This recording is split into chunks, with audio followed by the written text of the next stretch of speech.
মহারাজ, আর একটা ব্যাপার কি আপনি লক্ষ্য করেছেন? কি বলো তো? গোপালের দেহ হারা কাঁধে করে নিয়ে যাচ্ছে।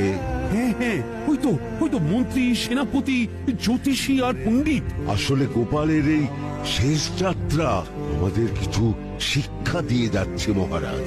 এই যে দেখুন, যারা গোপালকে সহ্য করতে পারত না, এখন এখন তাদেরই কাঁধে গোপাল যাচ্ছে। তার মানে শেষ পর্যন্ত কেউই কারোর শত্রু থাকে না, সবাই মান অভিমান ভুলে কাঁধে কাঁধ মিলিয়ে পার করে দেয়। তাই তো, এই দৃশ্য তো সেই কথাই বলছে। আর ওই যে মোহর আর অলংকার ছড়িয়ে যাচ্ছে, সেটাও বুঝিয়ে দেয় যে এই অর্থ, সমৃদ্ধি সবই ফেলে একসময় চলে যেতে হবে। কি ভীষণ সত্যি। দুটো খালি হাতও বুঝিয়ে দিচ্ছে, খালি হাতেই আমরা সংসারে এসেছিলাম আর